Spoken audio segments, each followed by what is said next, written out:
All right, I'm going to get started here. My name is David Hill. I'm president of the Chebeague Island Historical Society, and I welcome you to the continuation of our autumn-winter lecture series that started last year and has continued on into the spring, and I suspect may continue on further. Um, and next year, or this year, we hope to be back at meeting in person, but I suspect we're going to continue the lectures as they've been very popular, and it expands our audience beyond the island, and we reach people who otherwise might not be able to attend. So tonight we welcome our friend Donna Damon to tell us about tourism on Chebeague. And Donna will be happy to field questions at the end of the presentation. So hold your questions until then. And then at the end, you can use the raise hand icon at the bottom center of your screen. I'll recognize you, take you off mute, and you'll be able to speak.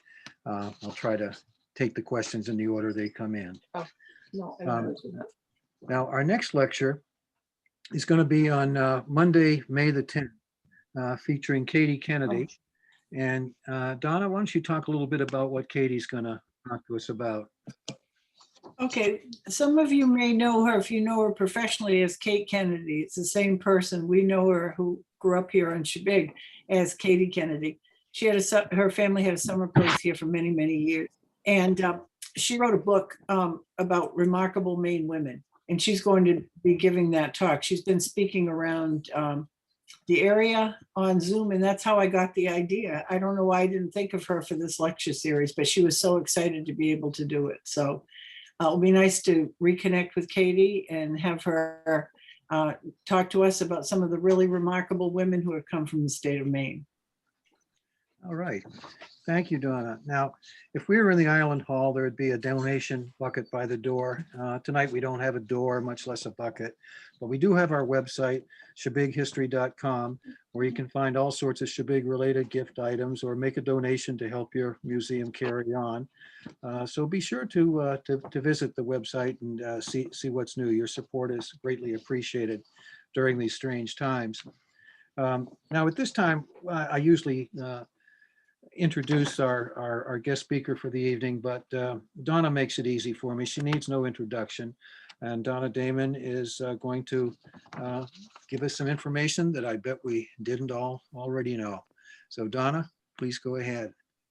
Thank you. The first thing that I would like to say is I don't know where this red line came from all of a sudden, and it keeps growing that's across my screen. And I think it's only on this slide, and I don't know, maybe a piece of paper hit something. But so that has absolutely nothing to do with this talk.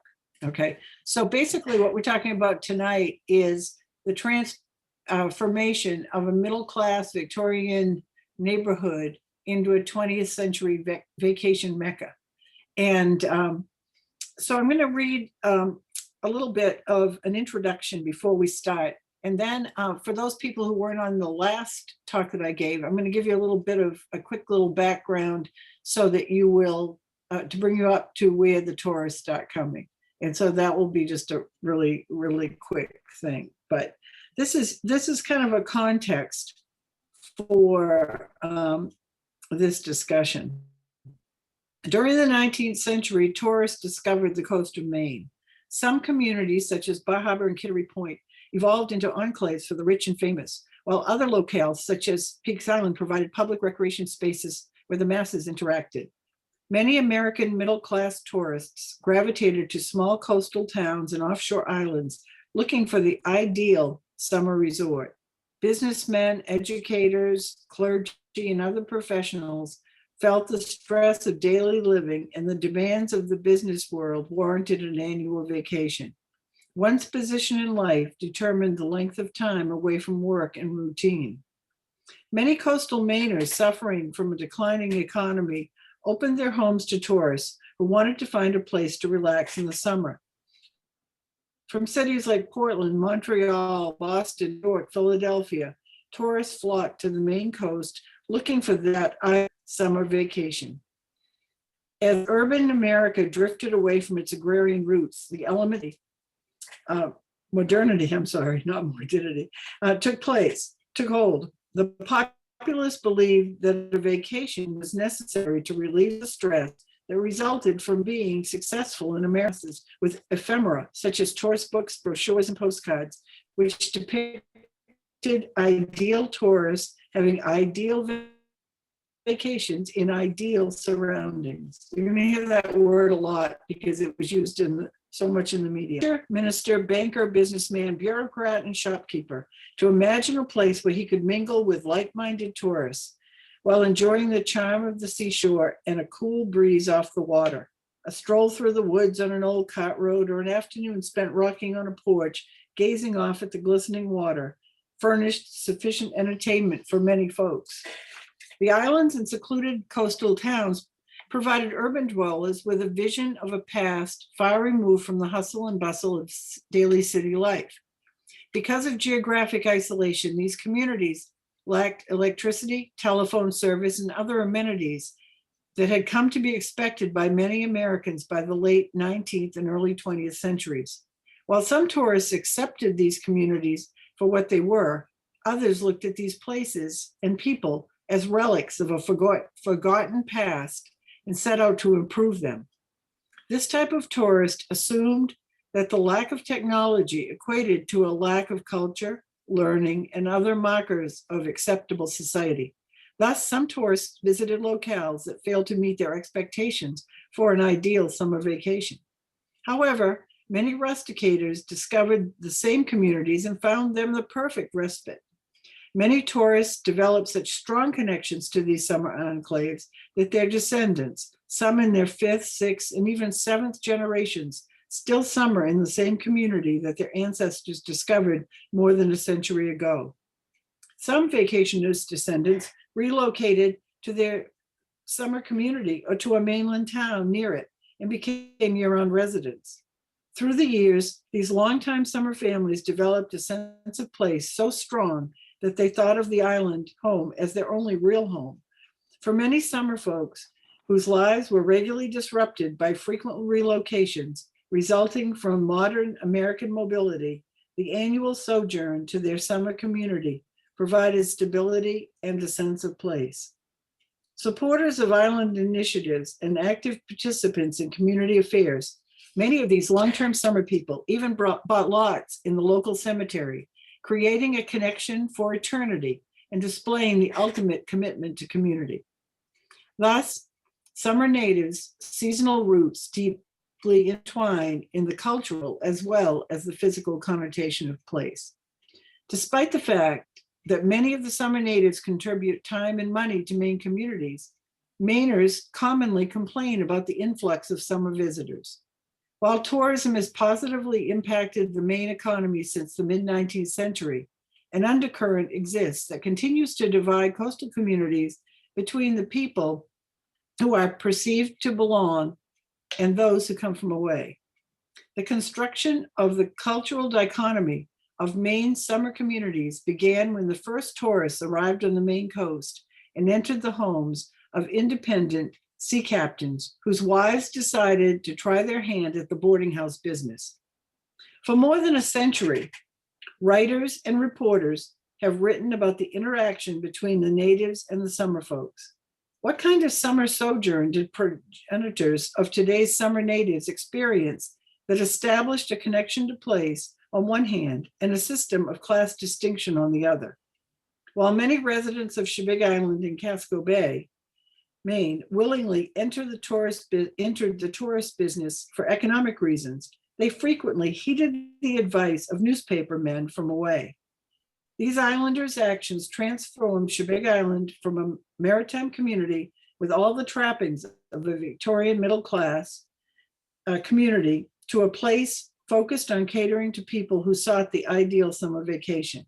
The Casco Bay Breeze, an early 20th century resort journal, combined with contemporary observations, describe a dichotomous social structure in which islanders strove to do whatever was necessary to meet the needs of tourists, and the tourists' expectations were influenced by the print media.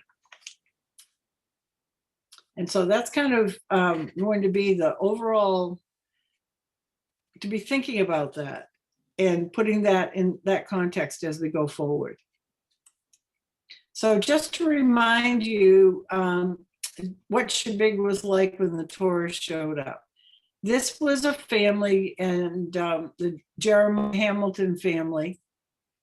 In 1881, it's from a stereopticon view that where the photographer came to Chebeague actually for 2 different years and took pictures. So these people had the stereopticon little machine gizmo, and they had pictures of their own homes and their own families. And you can see these people, you know, they have their children there. This little boy is not a happy camper, and neither is the little girl. They're twins. The rest of them are looking like, okay, we know what we're supposed to do. This house, this was their house, and in 1871, it was the most valuable house in the town of Cumberland, of which Chebeague was then a part. And these were homes that were close by that belonged to Jeremiah Hamilton's brothers. It was Isaac Hamilton's house, and it burned with the Hillcrest in fire, which was a hotel, in 1903. And this house still exists where the Gwillams live, and this was where his brother John Hamilton lived. So you can see they were all substantial homes, barns, and they were all sea captains, and as well as having livestock and farms. This is just one of the sloops. This would be a typical 84 feet long and 25 feet wide. And they roamed up and down the coast. They went as far as the Delaware breakwater and worked on the St. Augustine Lighthouse. And if you are familiar with breakwaters up and down the coast of Maine, they were responsible for building many of those, as well as, or the majority of the breakwaters and several of the lighthouses on the coast, such as Halfway Rock and Ram Island Ledge Light. The Rockland Breakwater, and you'll see that goes out 4,364 feet. It's 175 feet wide at its base and 43 feet wide on the top. It was quite an engineering feat. They were the marine contractors on that job, and it lasted for 10 years because in those days the government only allocated $100,000 a year. So it took them 10 years to build it, because when they ran out of money, they went off to another job. So these people were bringing money into the community. And I'm sorry, this picture is the best we have, which isn't very good. But this is the Hamilton and Ross store, and eventually became Hamilton and Company, that was on the Stone Wharf. These people needed a store, so Jeremiah Hamilton's father actually bought a store that was in operation and put one of his sons in as a storekeeper to learn the trade. And eventually they became one of the largest inventory-wise general stores up and down the coast of Maine. A community also needs a church. So this is a model of the church as it first was built, but the only difference was they never did put in the rounded doors. They put in straight doors. But you get an idea from the steeple. This had little mini steeples on all corners and on the top. It was a huge steeple. It was similar to the one in Harpswell at the Elijah Kellogg Church. It blew down in a hurricane, and that's when they put up the one that's there now and built the entry. You also need a school. So in 1871, they built the school where the museum is, where I am tonight. And they needed a post office. So they got in touch with the government and there was a post office here from the late 1860s. This was the second post office. This is where Julie Dowdy lives, right next to the store. It was where it's owned by Frank Mansfield. And that was where the first post office was. They also needed to have a wharf. So they built a wharf and bought a boat, because there was no steamboat service here. And so they created what was the Chebeague Wharf and Steamboat Company, you know, a century before CTC was formed. And you can see this came from the Granell papers. It's a copy that the Granell family shared with us. And you can see it's number 1. And it was to Charles A. Granell or Granell, and signed by M.I. Littlefield and Daniel Stoll. So you see this community was building. So did Chebeague need tourists? Between 1866 and 1873, a dozen new stone sloops were built. That is a lot if you think about it. It's less than 10 years. And these cost a lot of money, and different people would invest in them.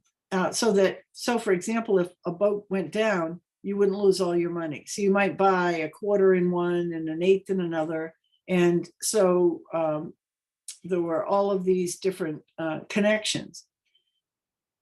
So that shows that that business of marine contracting was very lucrative at that time, or they would not have been building these.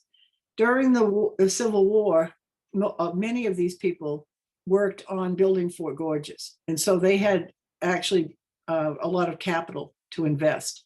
Here's a picture of the sloop Active, one of the sloops that was built during that period, working down off on a breakwater at Cape Ann, Massachusetts. You can see it here. We found this picture actually on the dump. Alice Bowman found it, and we were able to scan it, blow it up, and my son was able to determine, you could actually read the name. So we know it's the Active. So at that point, they did not need tourists. So in 1875, a man named Edward Elwell wrote a book, and we have, you can see this. This is a first edition of Portland and Vicinity by Edward Elwell. And he talks about the islands and how they are dealing with tourism. So Peaks Island, there are now 6 large boarding houses on the island and 10 smaller ones. Nearly every house takes in a few boarders. The average number of boarders has been 1,290. The number camping out 300 to 500. Now, I don't know if they were actually going out and averaging each year, but this is what he reported. Long Island reported a wharf where the steamer touches, and a bowling saloon and dining room afford recreation and refreshment to visitors. Mr. E. Ponce has projected a large summer hotel which will afford accommodations for boarders. Large excursion parties visit in preference to Peaks Island because it gives greater seclusion. And then Great Chebeague doesn't even get a heading in this article. While he's like on a boat tour of the bay, and as he goes by, he writes, Chebeague is mentioned only as, this is what he says, a large island of 2,000 acres and has a considerable population with churches and schools. It has never been visited as a summer resort. And why? So that's the big question. Why hadn't people discovered it? Because the people who lived there didn't need tourism. That's really the bottom line. When he talks about churches and schools, he's talking about a community. And Chebeague was a self-sustaining community at that time.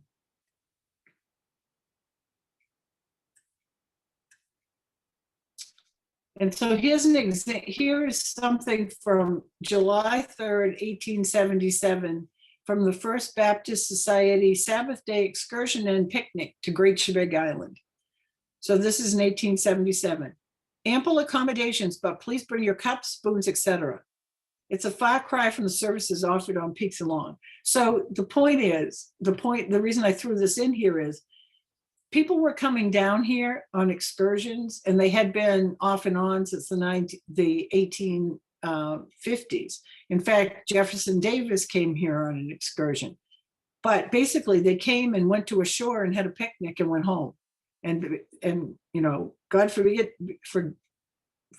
that you forgot your cup, spoon, or etc., which I assume is your plate. And I hope that they had, I'm not sure who had the food. So how do we know what happened after this, after 1875, when Elwell wrote his book? Well, Mabel Hamilton, age 13, got a diary for Christmas.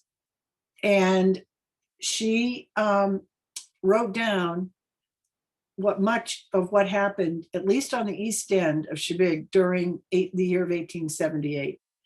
The detail in her diary is incredible. And if any of you remember, in 2003, our first exhibit was called In Her Own Words. And it was describing the community that she lived in. That's when we realized how people weren't living any differently there than they were in other places. Her mother went to town 11 times during that year. When I was a kid, my mother didn't go to town 11 times during the year. Her mother went to see Uncle Tom's Cabin. She went to various lectures. She went to the dentist and got false teeth. You know, we know all of this because Mabel wrote it. The dentist came to Chebeague, and Mabel chronicled it. He stayed at their house and people went in and had fillings done. And so this is a picture of Mabel at about that age. She went on to marry Philip Hill and built what was Francis Todd's house, where Amy Bonville lives now. And her, she was born, as you will see in a minute. First, I kind of got ahead of myself here. So what did she describe? The calling card, everybody had a calling card. Here's one of the books that was kept of calling cards. They attended Portland Theater and Lectures. She took music lessons. She learned to play the organ. The dentist came to Chebeague. They read Longfellow, Trollope, Dickens, and other bestsellers. She writes down who's trading books with whom. They had no library, but they were reading everything they were reading anywhere in America. They subscribed to various periodicals and newspapers. They played various musical instruments. Some people played the concertina. Other people played the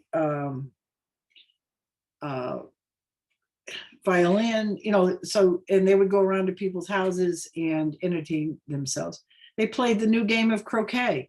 Croquet was only brought to the United States around the Civil War. And so, or after the Civil War. And so they had croquet. They sewed mottos, which it says, remember me. I think people have seen those. Those are all over, very typical of that period. And she had a pen pal. She also, I don't have it on this list, but she wrote made up her own puzzle, and it was published in the Portland. I'm trying to think if it was a transcript. I'm pretty sure it was the transcript that her puzzle was on the children's page. So this is her family. This is Mabel a few years later as part of that Stereo in View series. Her brother and sister, her parents, and this is her cousin Almeda. You're going to see Almeda later on. She was also in with her family down the road, but she decided to come up and get in their picture too. So she was like photobombing the picture. This was the Hamilton Villa as it looked at the time that the stereopticons were made. You can see there was a stone wall across the road in front of what would have been Francis' house. And down below, you see the Hamilton Villa in about 1920 when it was in full-blown catering to summer people. Mabel reported that her mother and her mother's cousin Matilda both took in boarders. Now, remember, Matilda was married to Jeremiah Hamilton, and you saw their house, which was the most valuable house in the town of Cumberland in 1872. So both of these families were doing, their husbands were doing very well in stone slooping. They just take in boarders, late 1870s, mid to late 80s. Both of them came from the Bartlett, Kearsarge, North Conway area of New Hampshire, and where people had been catering to boarders for years. And it, you know, my thought is that perhaps that is why they,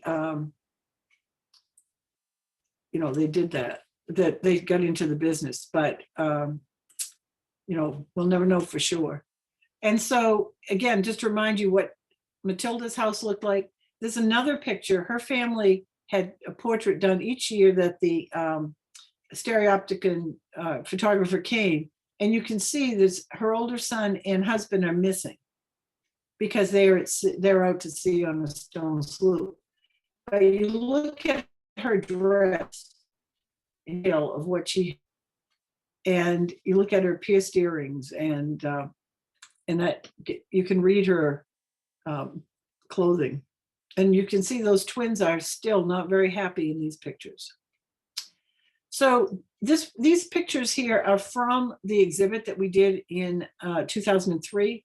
All of these items come from homes on Chebeague, and we brought them in to put together. It's a fictitious room, but everything that's in here she talks about in her diary.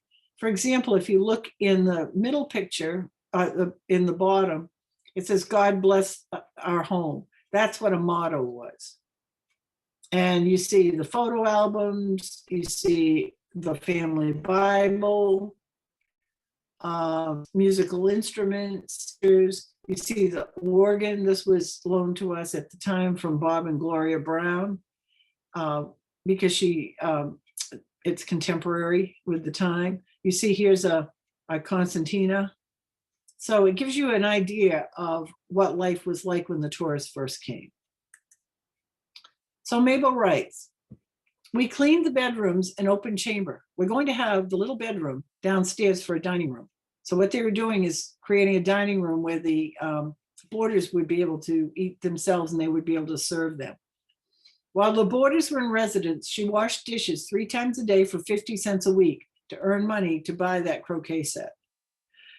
This is really interesting. She describes playing at recess at school from June 12th to June 14th. Remember, she would have been a student in this school in what is now the museum. So she talks about David Hill's Mountain, and it's where the Federalese, I hope I spelled that right, Federalese live. But it says, "Emma and I commenced to make a boarding house up on David Hill's Mountain. We call it Forest Hotel. We have 2 servants, Clara Ellen and Irvin. We work in the morning and at noon. We engage 2 more girls, Evie Weber and Clara Ross. We have finished the parlor and the bedroom. We discharge," and then later on, I've kind of blended these together. So like the next day she says, "We discharged all except Irvin." So I don't know whether they had some kind of went on strike, the workers, or whether they wanted more pay, or why they got discharged. She doesn't tell us. But they engaged 2 other girls, Annie Peterson and Nellie Eddy, who is one of the daughters of Matilda and Jeremiah Hamilton. Dorcas and Alta and Clara Ellen are building a boarding house. So they had competition. And then all of a sudden, on the 14th, she says, "We're not going to play anymore." So I don't know what happened, but what this shows us is kids often mimics real life. And so boarding houses had enough of an impact in 1878 that the kids were pretending to make their own hotels.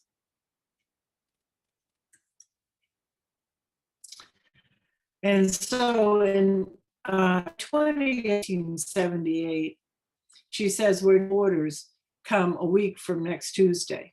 And that's the section of this. I just put it in to show her writing. So who were her boarders? Well, 2 that she talks about. One was a minister and one was the proprietor of a shoe store. So Mr. Davis and his wife and child, she gave them 5 stars. On August 2nd, she said, "Mr. and Mrs. Davis and Printy," which was their baby, "went home on the afternoon boat. We hated to have them go awfully. Mrs. Davis is coming down in September if nothing happens." So they got 5 stars. Not so much for the minister and his family. And interestingly enough, while I was researching for this, I had never really looked him up before. He was the minister of the Williston Church. He was probably about 27 or 28 at this time. And he went on in 1881 to found the organization Christian Endeavor, the youth organization, which I think is still in operation today. But anyway, she was concerned, and there's more in the diary, but I just put in this one quote. Annie Cameron from Nova Scotia, Mr. Clark's hired girl, has to stay in the house the whole time and take care of Maud, who was the baby. And she wrote often in other entries about, she was very critical of them for how they treated this girl. They treated her like a servant. And what Mabel didn't realize, in a way, she was their servant as well. But at that point, people hadn't figured that out yet. They were just being good hosts and hostesses, letting people into their homes. So in 1880, Joshua Jenks moved from Little Chebeague, where he had a hotel, to Chebeague, and built Jenks's Sunnyside Hotel, which was down above, if you're familiar with going down to Sandy Point and this rock, this hotel sat where the new house is, but it was much bigger than that new house, as you can see.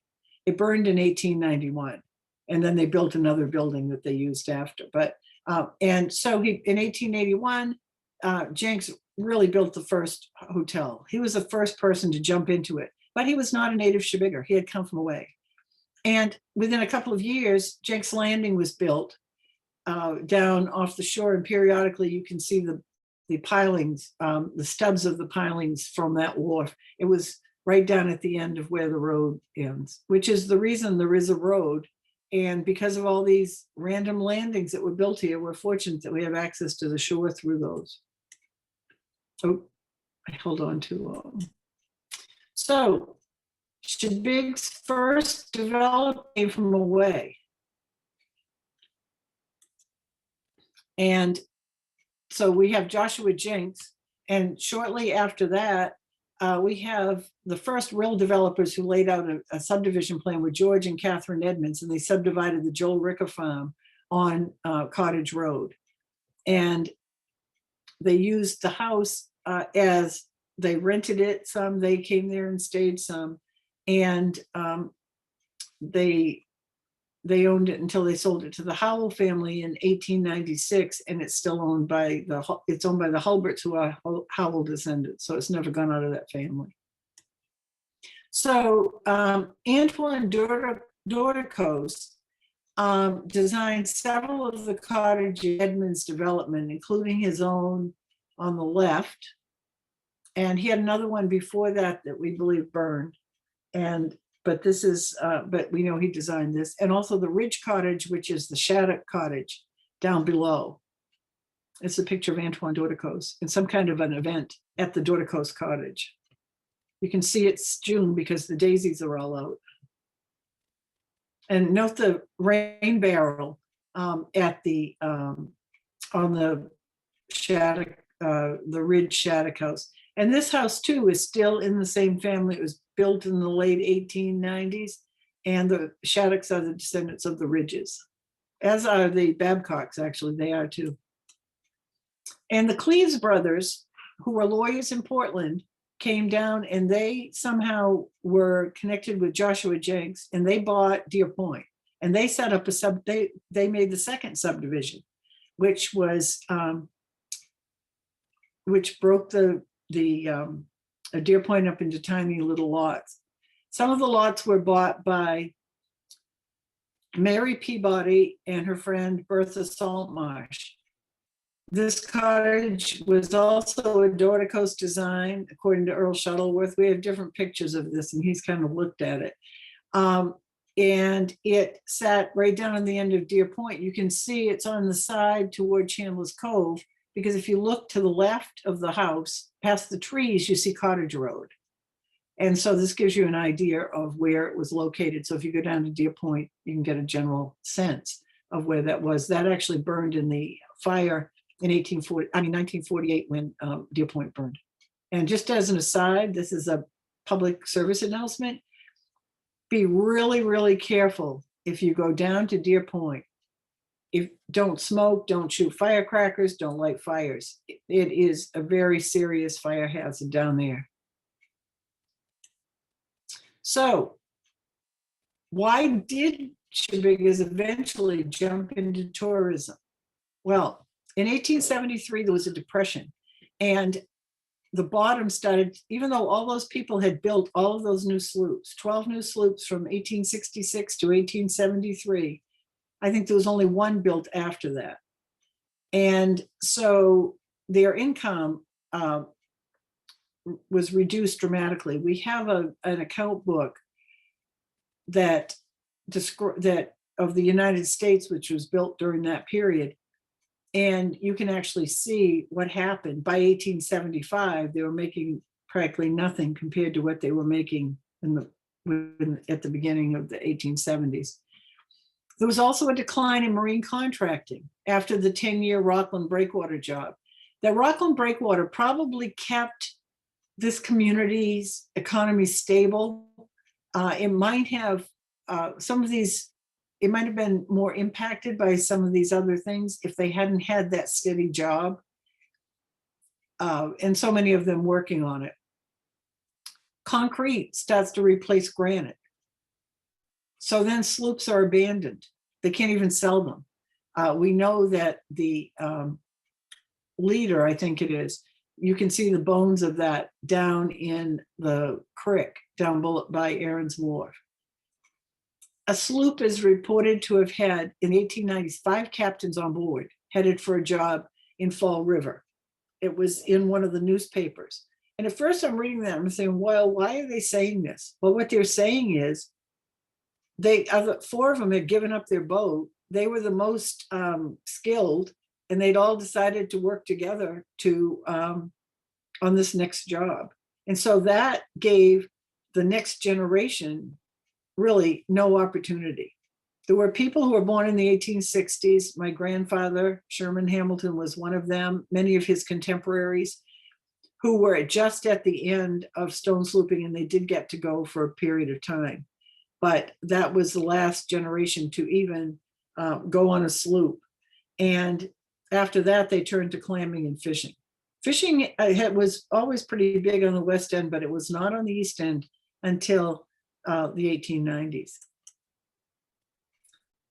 And so it was in the early 1890s that Willard Ferguson came here to Scarborough and built the clam factory.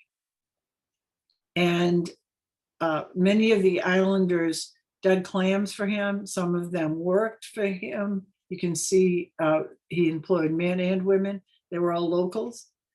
Also, the Hamilton and Company, the big store in the Stone Wharf, was still doing okay in the 1890s. Eventually, in the early 1900s, it went bankrupt. But they were still buying clams for salt bait. I know my grandfather Sherman said that he earned his money for his house on the clam flats. And that's the house that Tina Runge has up behind the Grange Hall. So the impact of tourism, this is the beginning impact.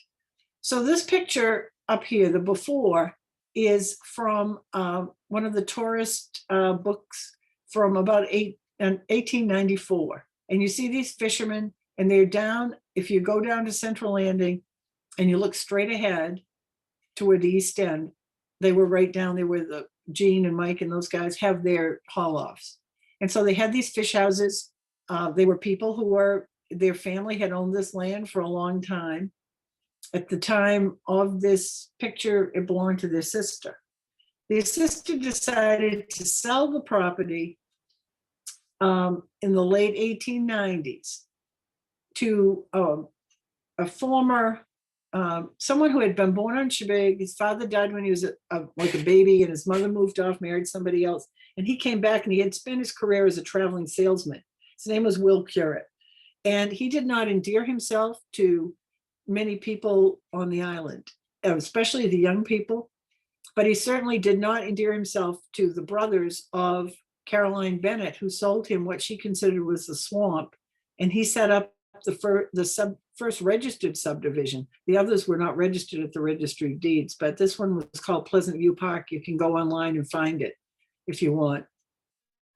And he immediately made them move their fish houses. This is not a fish house that you see on the after. That's a bathhouse. so that his guests could go in and change their clothes to go swimming. And he he built Cappy Leonard's barn first, and then later on built the house where Cappy and Jane Leonard lived. He also built Dave Stevens' house, as it was kind of a place where he had clam bakes and things like that. And then Dave's grandparents bought it and converted it into a cottage. So this was one of the first impacts of tourism, which was not very positive, at least for the people who were there. So Brown, I'm not sure if you know about her, but this is a great book called Inventing New England. Her premise is change occurs by choice. Everybody has a choice. So there were economic downturns again in the 1890s. So the natives on Chebeague decide to open their community to tourists, and the tourists choose to come. Nobody's making the tourists come. No one's making the people open their houses. But they do this when other options have been exhausted. So at this point, it's not like Amanda Hamilton and Matilda Hamilton just kind of dabbling in having, a minister or a storekeeper, come and spend a few days at their house. They start to get serious.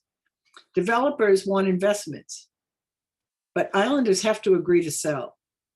So if the islanders had never sold anything, the developers would not have been able to invest. And that's an important thought, because right now we have a shortage of housing here. We have year-round housing. We have a shortage of land or whatever. But people have to agree to sell. Nobody's making people sell, but they may have reasons why they want to sell. So we had previously independent men and women determined that economical survival necessitated the catering of tourists, catering to vacationers, and welcomed them into their homes. So this became full scale because now it became necessity. So now we're going to switch to what I alluded to earlier in the introduction: fake news and alternative facts. Now I stole that from somebody, I'm not sure who, but I think I've heard those words lately. Fake news and alternative facts. Another term for that's yellow journalism. But the print media's role in marginalizing the residents of Great Chebeague, and this is really what one thing that I really want to get across, is that when tourists came here, they had a preconceived notion of what we're going to find, because they had been reading these national magazines. After the Civil War, national magazines such as Harper's, New England, and New Century published articles that stereotyped Native Mainers as backward and living in enclaves of otherness. Some people arrived on the shores of Chebeague looking for the type of characters they had read about. And that really is, if you don't come away with anything else tonight, think about that. And think about when you read about going someplace. And we all do that when we're going on a vacation. You want to know what the area is like. Well, these people did. And I'm going to, in a minute, I'm going to read you something that was written that is, not to take today. So some of the unintended consequences of tourism: not all islanders benefited from tourism. Islanders may have been unaware of the stereotypes that were created and perpetuated by the print media. So they didn't know when people came and asked them questions, like some of the stories I'm going to read in a little bit to you. Some of them are pretty funny, actually. They sound like Bert and I stories. But the islanders, didn't know that they had already been stereotyped. While many summer tourists saw islanders as equals, others, influenced by what they had read, saw them as servants. Kind of like the difference between the two families that came and stayed with Mabel in 1878. Some islanders began to believe what they read about themselves, creating a generation who thought they were inferior to those from away. And that is really the saddest part of this whole study. And you're going to hear quotes from people. Some islanders really began to believe what they read about themselves, creating a generation who thought they were inferior to those from away. And it was part of a huge outmigration. Others consider the influx of tourists as an intrusion. And that's kind of like the stereotype that you think of. So Six-Town Times was published in the 1891 or two to around 1915, and incorporated the Yarmouth Gazette and the Freeport Sentinel. This is a quote from this, and it goes on to the next page. I'm going to read this. The original inhabitants have and still are slothful in performance of what would profit them incalculably. It is a characteristic common to every member of the human race that gradually we find our way into a rut, and once crawling along in the furrow, experience a lazy unwillingness and no little difficulty in working their way again. Thus it has been with all year dwellers. So they're talking about all year dwellers, and this is talking about people who live on islands, upon the islands in the bay. Just imagine if you read this.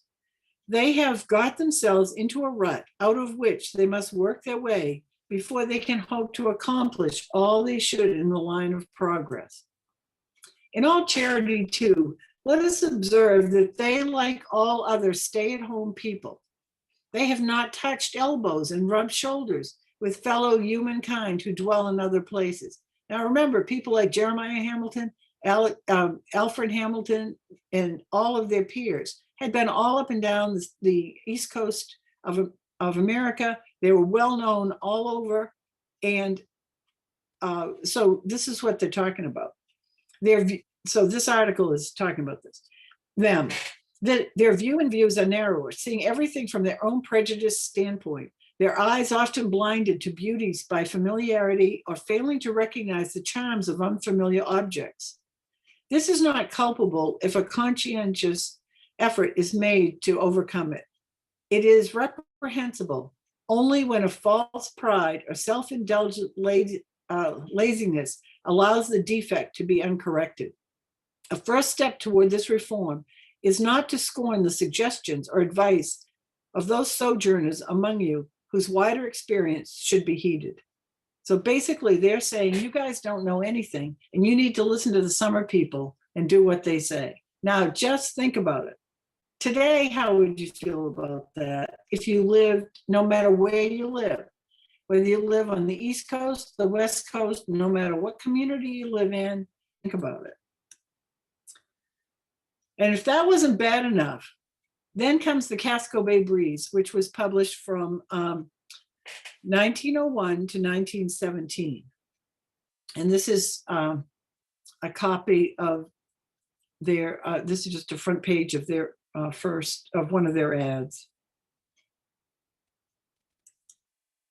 And their editors and publishers were Crowley and Lunt. On the left is Crowley, and on the right is Clarence Lunt. And John Crowley and Clarence Lunt, and they were men who came from Beverly, Massachusetts, first to Harpswell. Eventually they ended up on Chebeague. But in the meantime, they had a little bit of experience in publishing. They had published a book in 1897 about this, and they were friends from Beverly, Massachusetts. They were in the same singing group. I went down there and did some research in them several years ago when Rachel was working in Beverly. And these pictures are from a composite of the singing group that they were involved in.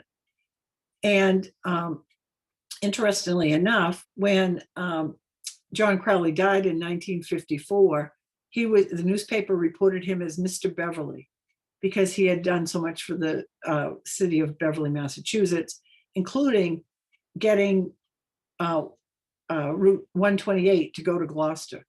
So that gave Beverly access to getting easily into Boston.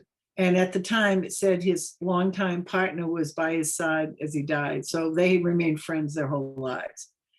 But so they came to Casco Bay, and they decided, and remember, if you're selling papers, the more interest you can get in the paper, you're selling more papers, you make more money, get more advertisers. And so they had columns that showed everyone who stayed at various hotels. If you were a subscriber to them, if you not a subscriber, if you bought an ad, they would tell everybody who was staying there. So then the people would want to subscribe to see their names. And they covered like all the balls that they would have at the hotels and told about their jewels and their gowns that they wore and, you know, all of those kinds of things. It's really great reading. At the museum have microfilm, and they also have it at Maine Historical and at Portland Public Library of almost all of the Casco and Orono, all of the Casco Bay breezes. With Orono, for whatever reason, I still can't believe they let me do this. I went up there to use it, and they let me actually take the microfilm to Lewiston and have a copy made. And then they, Maine Historical Society did a joint grant with us. With MBNA was having their grant program for island historical societies, and we took all of the hard copies that Maine Historical had and had them put on microfilm. So all of those microfilms are available to the public. There are some issues online, but not as complete as what we have. But what was interesting is Arno's collection and Maine Historical's collection have a few that overlap, but most of them are not there. It's like there's two collections, and somebody gave half of them to Orono and half of them to Maine Historical. And I'm not sure what happened, but anyway, Clarence Lunt lived until 1973. So who were they? I've given you a little bit of background. They also published the Casco Bay Directory, as well as many directories from many towns throughout New England. I think I read someplace that they had as many as 100 at one time, that they were really into the publishing business. And so that gives you a little bit of background before we start to see what did they write about. So this was the purpose of the Casco Bay Breeze, Volume 1, Issue 1, June 27th, 1901. The publishers wish to state prime objectives will aim to further by every means within its power, namely to increase the patronage of a place unsurpassed as a seashore resort by any in America, and draw the patronage from a class of people who will be a permanent benefit to this section. It is the plain duty of this paper to encourage and promote business of the right kind, and that which will be a lasting benefit. So they were trying, it was like almost like the white man's burden that they talked about in Africa, where they were coming with the idea that they could make these communities successful. And to a certain extent, they played a big role in getting people here and keeping them here. And for that, you know, we have people, you know, we're forever grateful. If they could have they just didn't know where to hold the line. So here's from 1904. This is some of their typical editorials. If you read nothing else, just reading their editorials gives you an idea. Their columns are okay, it's their editorials. It is a common comment made by those who come from the outside world's hustle to Casco Bay as a haven of rest, that the Aborigines of this locality, just think about it. How would you feel if somebody wrote that about you today? The Aborigines of this locality seem utterly regardless of the many conveniences, the system and labor-saving devices which would be so great an aid in caring for the requirements and catering to the comforts of their annual guests. Now, they're not saying they need these for themselves, but they're for other people. Competition would awaken the permanent resident contingent from the lethargy and secure better service for the summer sojourners. And so it's, when we think about some of these stereotypes of them against us, you can start to see how the roots of these things in some of these writings of these people who are writing in these summer resort newspapers. So what did the Casco Bay Breeze promote? They would promote political, educational, economic, religious, civic, transportation, entertainment, and land preservation initiatives. Everything. You can, it really is worth reading these because it's very interesting. They wanted to proof postal service. I mean, many of these are great. The things that they were advocating for: public utilities, bands, sports, teams, lodging facilities, boardwalks, roads, cottage developments, education, and just about anything you could imagine. But frequently denigrating the status quo. And that's where I think they fell down. Social activities that enhance the standing of summer folks, and by describing clothing, jewelry, musical abilities, and other attributes. So what they did is they put down one segment of the community, and they built up others. So what were some of the negative messages? Well, the advice to fishermen, one of the ones that I think is especially funny, is that people were complaining because fishermen were going out early in the morning to go fishing. And so they chastised the fishermen and said, you need to wait and go out later because you're bothering the people who are buying your fish and the people who are staying in your houses. And in Massachusetts, we have laws against these things, that it's regulated that people can't go out. Now, the worst thing you can say to somebody from Maine is that's how we do it in Massachusetts. But that was their argument. Comments about peddlers.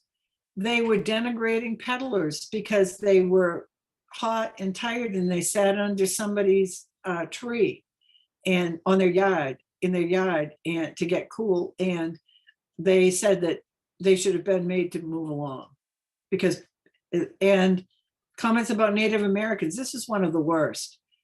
There were numerous groups of Native Americans, and that's another whole, I had to limit what I could actually talk about tonight, but sometime I will talk about it. But the Native Americans came here from Pleasant Point and Indian Island to sell baskets, and they spent summers here, and they played on the baseball diamond teams with people here.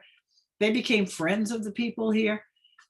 But in the early, and they stayed over the winter. And they had a place that they had built in the field where Binky and Lynn's house is, across from Beth Wiles and by Doug Ross's. And I interviewed Ethel Ross, and she told me also the same story. And so what happened is the Casco Bay Breeze said that it was an eyesore in the island. It was where they lived was an eyesore, and it should be removed. And they went on and on about, how it was, people wouldn't want to come to the center anymore. They wouldn't want to, go to the ice cream parlor or the grocery stores or the post office. 2 weeks later, they reported that they had been burned out, that a fire had happened. And they don't say they were burned out, but when I talked to Ethel, who grew up where the Vaughns live, she said she never had forgotten the smell of the sweetgrass as it burned. And the thought was that somebody here read that article and burned them out. Relocating the church. They decided that the church was too far from the East End, so they needed a new church. So the church actually bought a piece of land across from the Slowbell and was going to relocate the church. And a lot of these people at the hotels were raising money and everything else to build this new church. And then it kind of fizzled out after about 2 or 3 years, and that was the end of it. But they actually did buy the land and collected money and put on performances. One of the first performances was Peter Pan, and several, because that's part of, I didn't get that out, but I was put on, I think in 1907 or 8, and it was written in around 1903 or 4. So the book had not been written, it had only been out for 2 or 3 years, maybe 4 years, when they put it on Chebeague. And that was put on by summer kids, and the money went to this church that never happened. The other thing they did is they supported anti-Semitic establishments. There was a man named Rowe who was manager of hotels in East Island, and then he came to Chebeague, and all of a sudden you start to see no Hebrews written on or Gentile only establishment written on the stationery of the Hillcrest Hotel. And Charlie Hamilton, whose brother Clinton ran the Hillcrest, is reported, he went over and talked to his sister-in-law and said, you cannot have any more Jews stay here, because she let anybody stay. She didn't care. Everybody was the same to her. And my father was a kid working for them and actually heard this conversation. And he went on and on, you're ruining the business for everybody. And this was something that came from this row guy who was his manager. And she finally said, look, Charlie, you're not going to tell me who stays in my house. Everybody is the same and everyone is welcome. And she stood up to him. And but the Casco Bay Breeze supported that. So again, if that's not bad enough, the Queer Folk of the Maine Coast, which was published in, and I didn't think people would believe me, so I put the first page on.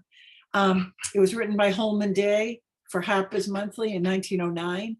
Just the title would be enough if you lived on the Maine coast. Cove and Cape, the coast is pretty well monopolized by non-residents. No trespass signs are so thickly set that they form a blazed trail. The queer squatter people who have been disposed find little relish in being stared at, oh, sorry, that's a typo, as human curiosities. In their retreats, the queer folk resent the intrusion as heartily as to the rich folk on their reserves. Well, anyway, what they did is they went around the Maine coast, and this was, there's a whole lot of, part of this article is about the people on Malaga Island, and it was the death knell for Malaga. But just speaking of Malaga, for those of you who are familiar with it, in 1905, the Casco Bay Breeze exposed Malaga, and they started that as well. Started the whole idea of dislocating the people who lived there and denigrating their lifestyle. So when we're talking about yellow journalism, it was close to home. So how did Islanders respond to tourism? Positive responses. Many multi-generational friendships evolved. Many Islanders reaped direct and indirect economic benefits, of course, and there were contributions to local initiatives that were appreciated. For example, the ballad, Mr. Alice Ames Ballard was probably one of the biggest benefactors that Chebeague ever had. If the band needed uniforms, if the baseball team needed transportation, I mean, you read through the Casco Bay Breeze and you can see what an impact he had. He was a big supporter of the church. As we know, he was a founder of the golf course. And as his family would say, the biggest albatross was the Hamilton Hotel. He was an early investor in that and encouraged Harry Hamilton to build it. Harry died, unfortunately, a couple of years later, and Mr. Ballard had that albatross around his neck the rest of his life. And as soon as he passed away, his family had it torn down. And because he just kept thinking you can make it bigger and better and more people would come. And he felt that it was really important. But anyway, and there were many other people who were very generous, and that continues to today. We have so many people who are so generous. But there are also the humorous interactions, which I think are kind of fun to read. So I'm going to read you a couple. First one is, these came from an interview I did with my father in 1999 for the Island Journal. My father was into Herman Hamilton's store, and this would have been on the other side of Julie's house, not on the side where her store is. Herman Hamilton's store, and this woman came in with a little dog under her arm. She told Herman that she wanted 2 pounds of the meat like the natives eat to feed her dog. Herman cut her off 2 pounds of porterhouse steak. When he told her how much it was, she said, I didn't want anything expensive like that. She wanted what the natives ate. Herman said, you said you wanted meat like the natives eat. Well, I'm a native, and when I want to take meat home to my family, that is what I take home. Herbert Hamilton, his cousin, had been in the store about the same time. He took it as an insult too. He joined in and thought he would add to the fun. He said, That's what I've come after. I'll take some of that porterhouse steak. Herman looked at the woman and said, yes, he's native and he eats like the natives do. She finally decided she'd take the steak, but ended up buying 2 pounds of stew beef for the dog. Those kinds of comments were not too endearing to the natives, as you can imagine. But it is kind of a funny story. It reminds you of a Bert and I story. The next one is similar. Speaking of comments, Will Johnson was coming out of his fish house. Now, Will Johnson was the father of Mildred Johnson, who lived on the East End in the house that now belongs to the Kagans, and it was the Sochek's yellow house. It's down from the hotel. Will Johnson was coming out of his fish house, and this gang of hotel people was walking along the beach over on the back shore. One woman says, do you live in that old shack? He said, only part of the time. She says, what do you mean? Well, I live in this old shack from daylight to dark, where I live from dark to daylight. His house, where his daughter Mildred Johnson later lived, was actually one of the nicest houses on Chebeague. It was a 9-room house. He'd get home, eat his supper, and he'd stay in that old shack until daylight in the morning. Then he'd be on his way in there or building lobster traps.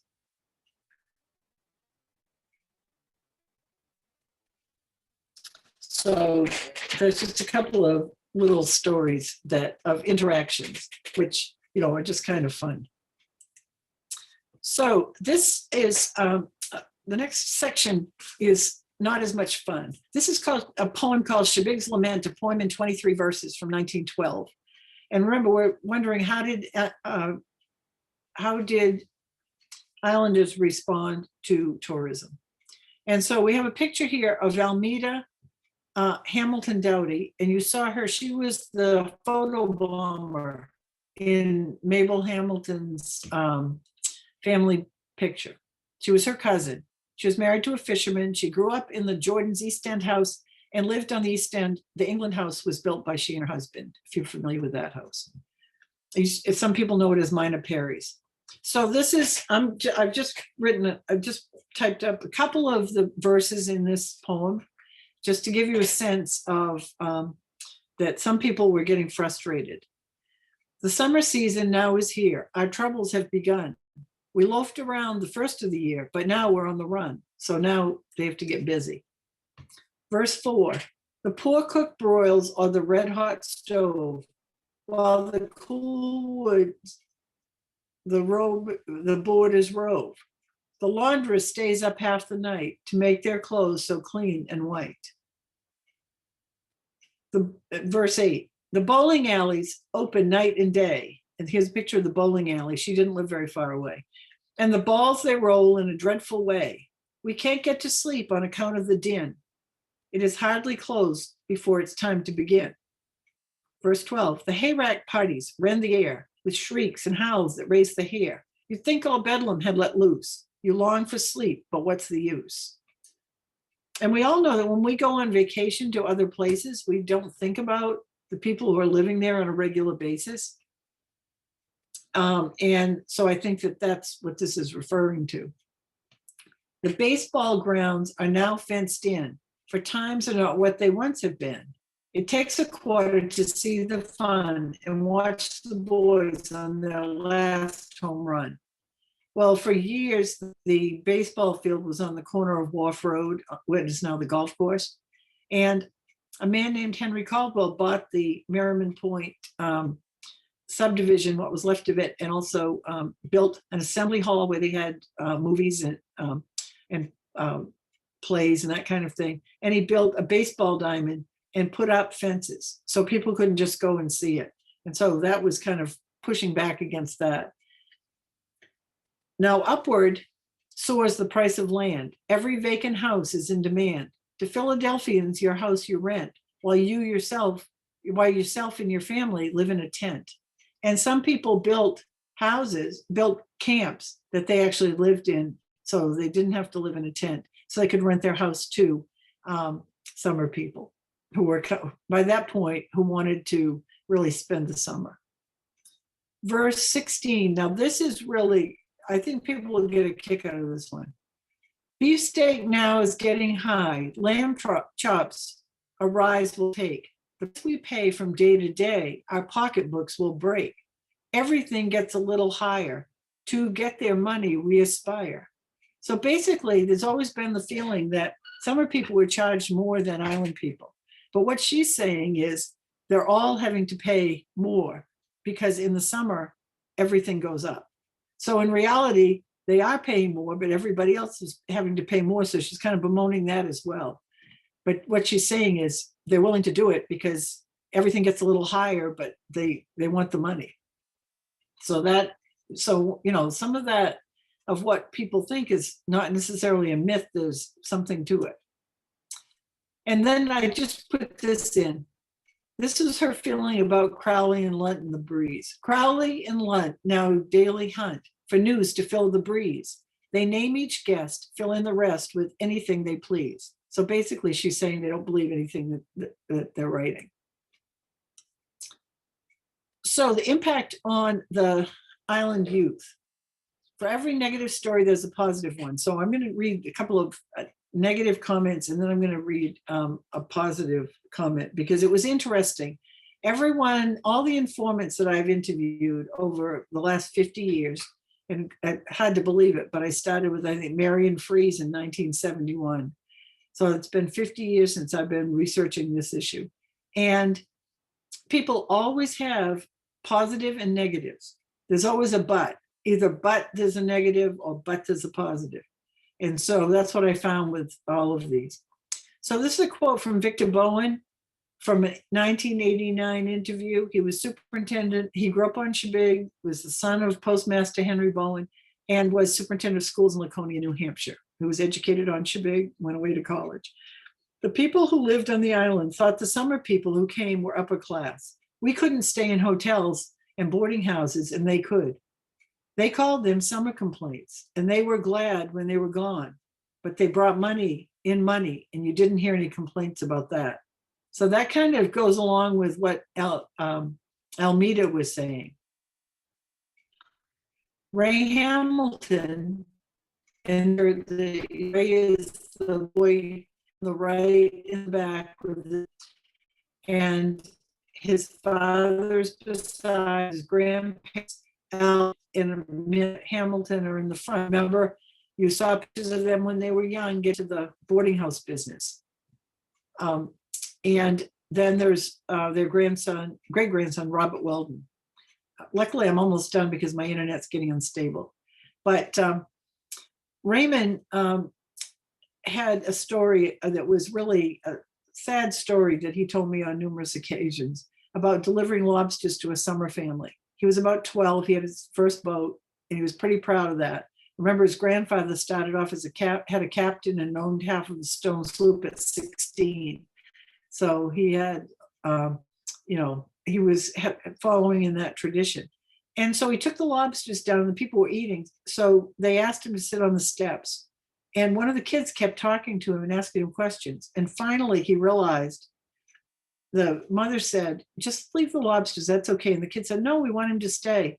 And finally, Raymond realized he wanted to hear him because he was making fun of the accent that Raymond had. And that really was sad to him. And what was interesting, that one of the sisters of this boy later on had a child who was sick, and Raymond was the first person she called. And he took her to Portland because the person had ruptured mastoids. And when the boy grew up, he would always come and visit Raymond, and Raymond would take him out lobstering. And so they didn't realize the mother told the boy to shush when she heard what he was saying. But he didn't, he didn't realize how Raymond had taken that. But fortunately, Raymond got over it, and they were all friends. So we always knew the summer people were better than us. Ernestine Ross French, about 1970. That's what she said in response to a comment.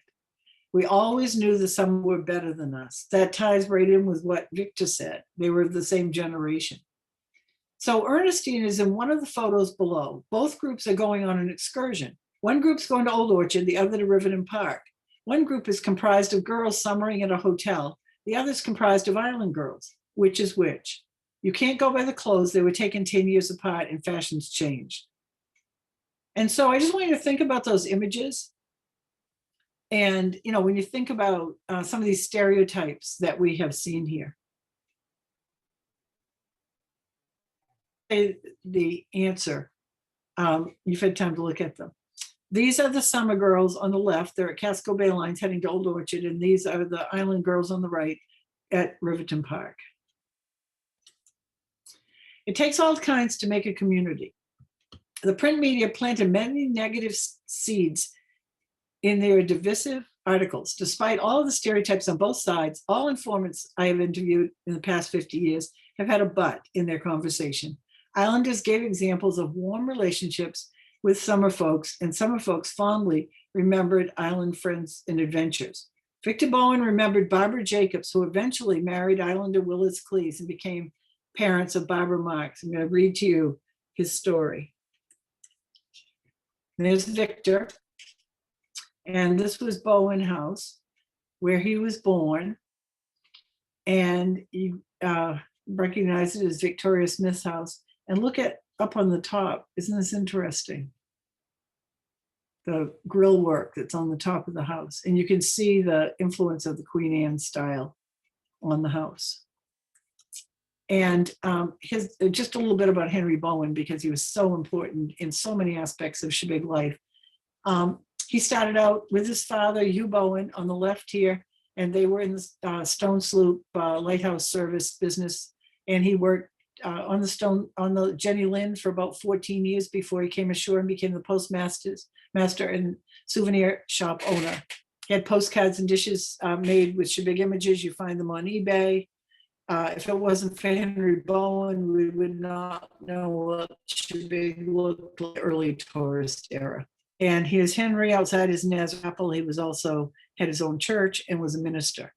And there's his wife, young Elvira Ross Bowen. And so here's the, before I read Victor's story, Bowen's, this shows the inside of Bowen's, of the post office and his souvenir shop that was in the center. And that's the picture on the top, which is a wonderful picture that came from the Ballad collection.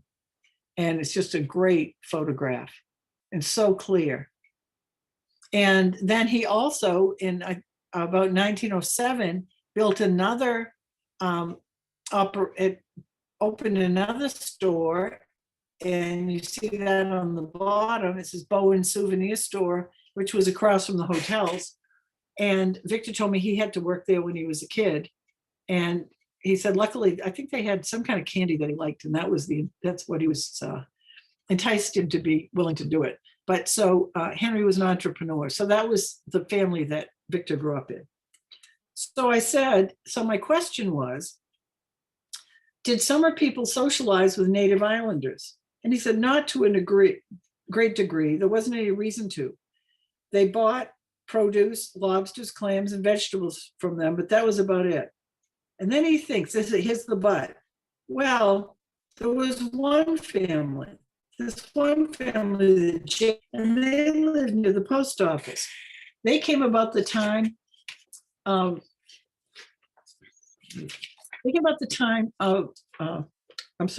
they came and got a can of milk for my mother every night. They had a tennis court, and Barbara Jacobs invited me to play, and I got pretty good. I could beat her. I thought she was very nice. I guess thinking about it, I had kind of a crush on her. She used to invite me to come down, and she would teach me to dance on her porch. She had a Victrola. My father said that I must be home by 10 p.m. He was very religious and didn't know I was dancing. My mother told me she would lock the door if I was late. One night I was late and ran home, and the door was locked. I decided to go back where I had been. You can imagine this is a young boy with this, kind of cute, fun girl. Then I heard something, and it was my father coming with his shirt tail flying. So they had been in bed, and he'd gotten up and gotten dressed. He told me to come home. they weren't really going to let me out for the night. They really, so he had kind of overreacted. But then Barbara Jacobs ended up actually marrying an Islander who was Willis Cleaves. And here they are on his sloop.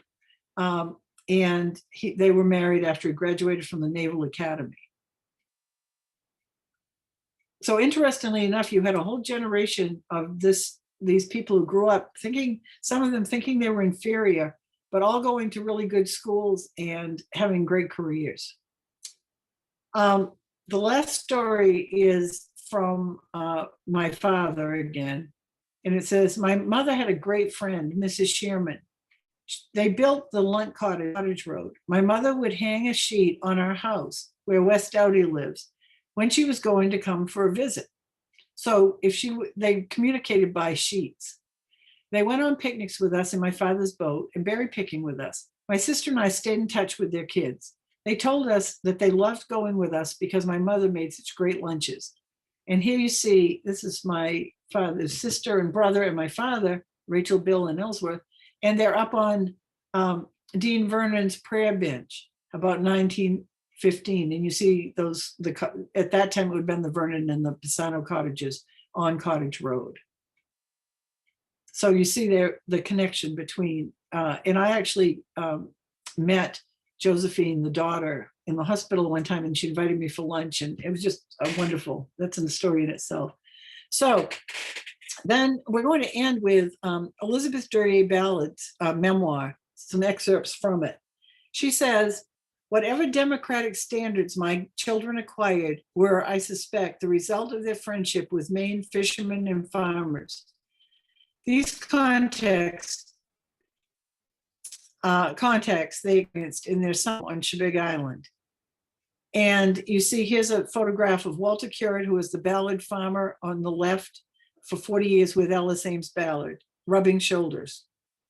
And they did not think of them as servants. They thought of them, and all the Ballards that I ever talked to, Sam, Ted, they all thought of Walter Currit as one of the family. And the same with Cecil Mansfield, Diane Brew's grandfather, who was in charge of the Ballard fleet.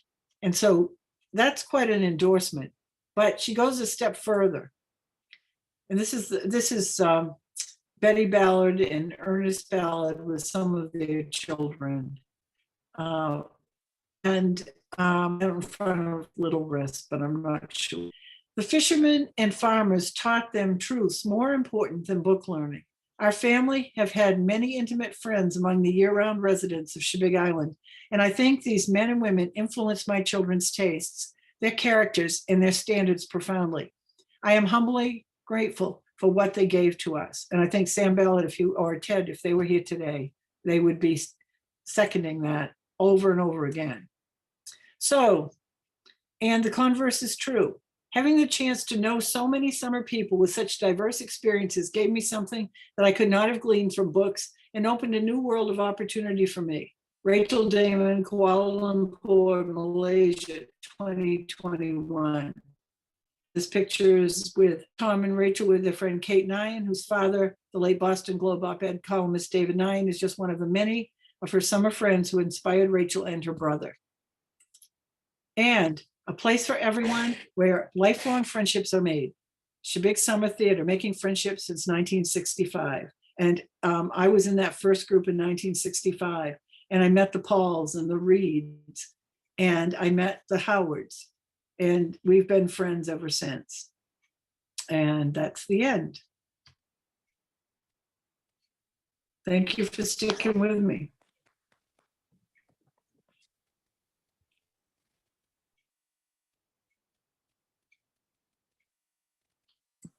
Need to unmute myself and thank you, Donna. And I'll kick off the discussion with a couple of comments of my own, if I may take that liberty. Donna, you said that was referred to as David Hill's mountain. Yes. That would be David Hill, my great-great-grandfather. No, it isn't. It's the other one. Well, I wonder about that because Joan Robinson used to call it Addie's Mountain. Well, yeah, but this is because it was part of the original David Hill farm that went with the golf course. Across the road. That's what I was. And it's before your hills ever bought it. Yep, that's exactly my question because, yeah, that there are two David Hills involved in there. Right. And the other thing, I wanted to show this document here. You can see that it says the Hillcrest on it. And in my father's handwriting, it says picked up after the fire, August 3rd, 1924. And confirming what Donna said, on the left, it says C.W. Hamilton, proprietor. And on the right, it says Gentile patronage. Um, Important enough to keep put on their letterhead. Now that's kind of a sad bit of history. So at this point, I would open up the floor to anybody who has any questions, comments, and I think trying to figure out how to do this. If you raise your hand, or just unmute yourself and start talking. I see Andy Granell. Andy, why don't you go ahead? Okay.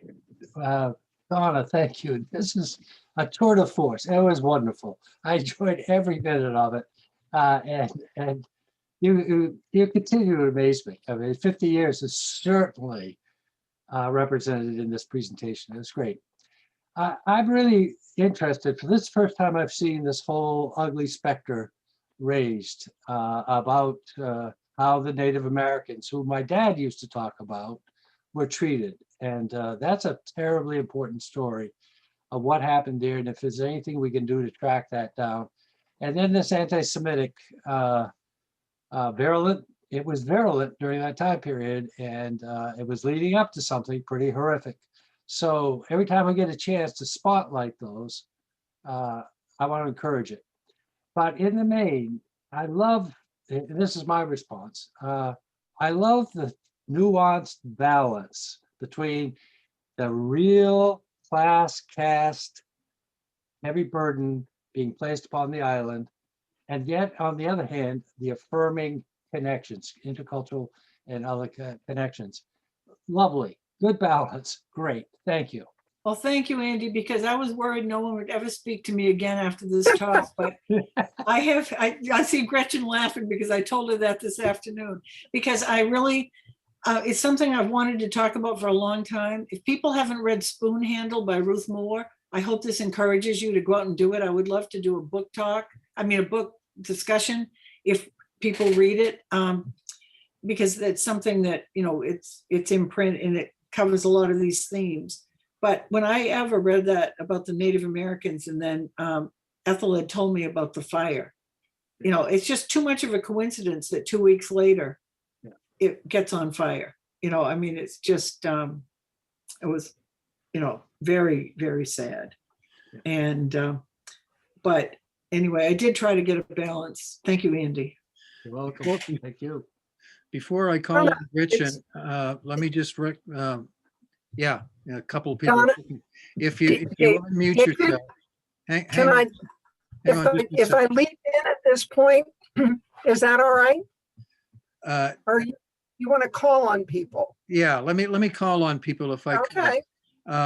Just unmute yourself if you'd like to speak, and you'll show up on the list here, and I will call on you. And so the next would be Gretchen. Oh, okay.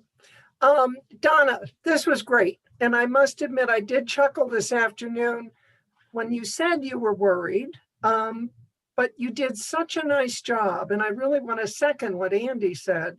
You did such a nice job of balancing all the different historical elements were coming into play. As one thing overlaid another thing, as one change came in and another change came in. And it explains a lot. I think that understanding the history of something lets us understand sort of what happens today on the island. And I think it was a terrific, some of the photos and some of the discussion that you had was just wonderful. So thank you. Oh, thanks. The next in line is someone who I don't know. It's probably the one who was just speaking. G7 Thin Q. Oh, that's me. I'm Vicky Odom. Oh, thank Oh, you. hi, Vicky. Hi, I don't know why it showed up like that, but anyway, it was great, Donna. We were late coming in and sorry we missed it, but I was really surprised that I had something from the Island View advertising years ago, and it said on it, Hebrew trade not solicited. Mhm. And I thought that just seemed so out of character for everything I knew about Chebeague. So it wasn't just the Island View, obviously. No, no, and I knew about the Island View. I should have mentioned that one too. Yeah, yeah. It's yeah. It It wasn't a lasting, obviously didn't last. no, no, but I love that story my father told me, and it really he was young. He was probably 17 or 18 when he heard that conversation, and Yeah. he was just so impressed with Addie Hamilton and her. Me too. Yeah, Me and he too. loved her, and so I'm glad he passed that story on. Me too. Great job. Thank you. Next is another enigma here. 12067. 12067 has unmuted him or herself and is now free to talk. Maybe they don't know that that's what it says on the screen. Phyllis, that's you. Is that me? 206, area code 206. It's Phyllis Brunner. I'm calling in from Seattle. I was sitting here with my husband, David. Donna, that was wonderful. Thank you. I thought you did a fabulous job balancing out the good and the bad, the difficult and the easier. It was so great to see it be brought up to today in some ways, the relevance of some of the social issues we're dealing with. And it was wonderful to see Antoine Dorticos at our cottage there at the West End. So thank you. I thought it was fabulous, and David does as well. Thank you. And Phyllis was another person who I shared my concerns about whether anybody would ever talk to me again. Oh, no. It was absolutely fabulous. My family's been there since, I think, 1884, and we have loved Chebeague. Obviously, we don't go away. We love it. Thanks. Sue Kluge is next. Hi, hi, Donna. Hi, Sue. I loved what you said. That was terrific. It got me thinking a lot. Doug and I go to an island off the coast of Virginia called Chincoteague, and it reminds me, Chebeague and Chincoteague have so much in common, even though they're in two different areas of the country. And what you were focusing on is why tourism took over on Chebeague, because another industry had failed. And that same thing happened on Chincoteague, but it was later on. But their chicken industry and their oyster industry failed. And that same year, entrepreneurs on the island built an actual bridge between Chincoteague and Assateague, where the wild horses were, and started advertising. And today, Chincoteague's whole economy is based on tourism. And so many things have happened that happened on Chebeague, such as taxes going up and forcing a lot of the residents who had lived there for generations. And just like the Hamiltons and the Rosses and the Dowdys on Chebeague, the same names repeat over 200 years on Chincoteague too. So the two islands have sort of a parallel history, and it's very interesting to compare the two. Even there's a house on Chincoteague that has, the little wooden carvings of skipjacks in their house. It's the oldest house on the island, and it's similar to Pettingale Farm in Freeport that has the maritime drawings on the plaster walls on that house. So it's so nice to compare the two. Thank you very much. Thank you, Sue. Thank you. And again, if you unmute yourself, you'll get in line. And next is Kim. Donna, I want to thank you. You know, both of my parents, Dick and Audrey Collins, are gone now. And I've been afraid that the island was gone to me forever. And this has just things you've talked about. I can remember my mom saying that her father always talked about the summer complaints. And so seeing a broad history, you know, because her father was probably right in the middle of a lot of the difficult times. And I know financially he was. So I thank you. I feel like you've given me such a gift, and the Historical Society has given me a gift so that I will never lose the island and what was so important to my mom. Well, and Herman was her grandfather. The story about the dog meat, that was her grandfather.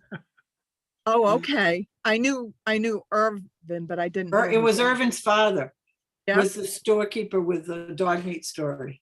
Oh, wow. I love it. Okay, anybody else? Please, oh, Sam?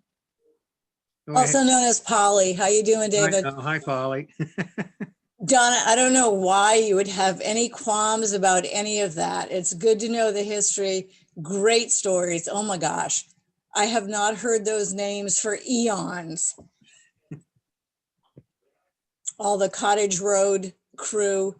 Yeah. My folks used to mow cemetery lots for the Dorticoses and who else? One or two others down there. So fascinating to know about the history of the cottages. Great stuff. Thank you. Oh, thank you for tuning in. All right, anybody else? Just unmute yourself and I will see you and I will recognize you. But if there's nobody else, I guess we'll call it an evening. Donna, any closing words on this subject? No. I think everybody forgives everything that you said that could have possibly been taken the wrong way. Well, you know what Rachel told me? She said, just make sure you don't talk about anybody who's still alive today. I said, no, I'm ending at about 1917. So I think I've got everybody covered. I said, that's when the Casco Bay Breeze ended. But if people, you know, are interested, once we can open again, if you want to come in and look at that microfilm, it really is interesting. Or go online and you can find a few copies of that, of the Casco Bay Breeze on various websites. All right. Well, thank you all for coming tonight. We had, I think, as many as 40 people. By that, I mean 40 screens and probably more like 50 people, 60 people, because they sometimes congregate around the computer to hear these talks. And I want to thank you all for coming tonight. And stay tuned. As I said, the next, well, I forgot, I put my paper away, but second week in May, right, June? Or Donna? Yeah, yes. And if people came in late, or if they want to listen, if they want to put themselves through the torture of this again, within the next week, Beverly will have uploaded it and Gretchen will have it on the website at chebeaguehistory.com. And just as we're hoping within the next, sometime probably before the end of April, beginning of May, our online store will open again. Yeah, and Beverly will be thrilled to hear that you've committed her to that timetable. Okay. Thank you all so much. Thank you, everybody. I'm going to sign off now, and everybody have a good evening. I'm going home and having a crab meat sandwich. That's just perfect, Donna. Good Hi, night. Valerie.